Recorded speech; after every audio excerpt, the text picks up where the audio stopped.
Hi, and welcome to EdVantage. I'm Professor Hunsinger, and today we're going to be talking about men and masculinity. Please remember to subscribe to this video. Masculinity is the quality of manliness. Habits, traits, and society considers normal and appropriate for men.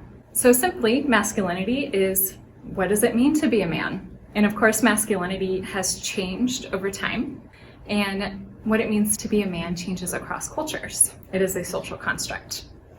I hear the term toxic masculinity be thrown around more and more in popular culture and journalism. Toxic masculinity is a cultural concept of manliness that glorifies dominance, stoicism, strength, virility, and may be socially maladaptive or harmful to mental health. So there, of course, is more than one way to perform masculinity.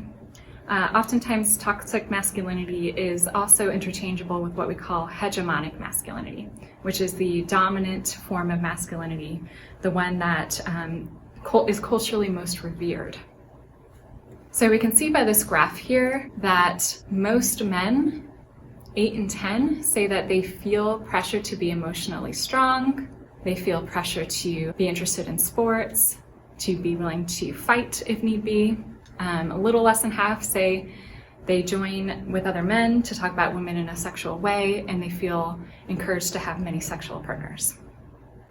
So is masculinity inherently bad? No, but there are some risks to this more hegemonic form of masculinity. So men are more likely to be both the perpetrators and victims of violence.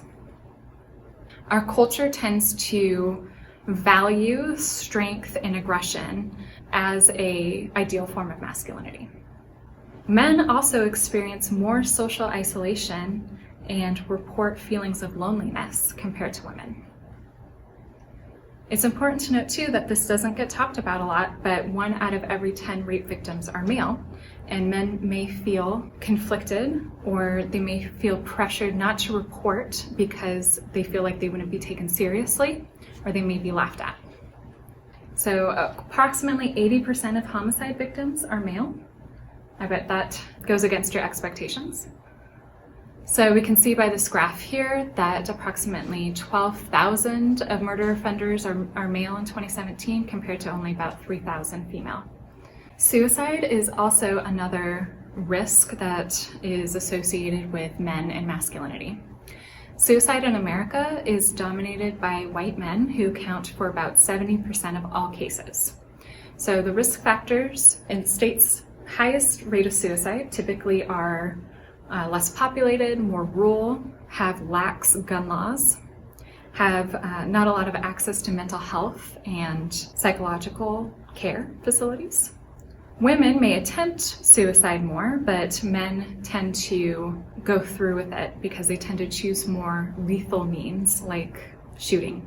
Drug overdoses is also associated more with men than with women, although the opioid epidemic has increased the amount of addiction and overdoses and deaths for all genders and races. It predominantly has hit men the hardest. Men are more likely to engage in these risky type behaviors and drug use, and men overshadow women when it comes to drug overdose deaths. The men's rights movement is a backlash to the feminist movement, and this movement actually argues that women are the more privileged gender in society and that issues facing men have been ignored or not given attention. The men's rights movement has several platforms, and they include reducing the suicide rate for men. Also, you may know that there's a shorter life expectancy for men compared to women, so reducing that gap.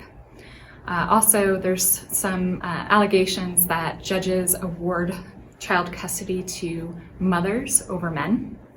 Also, they argue that female genital mutilation receives a lot of attention from the media and feminists, but circumcision does not. Domestic violence against men. Most shelters do not accept male domestic violence victims, and they also argue against the feminization of education. So currently about 80% of K-12 teachers are women, and men's rights activists argue that education has been feminized and more feminine behavior like being polite and quiet and sitting in your desk and doing what you're told is rewarded compared to more masculine associated traits like being independent and outspoken. So those are just a few of the issues that they're fighting for. Okay, well, I hope this video has helped. Thank you for watching. Please click on the EdVantage logo to subscribe. Thank you.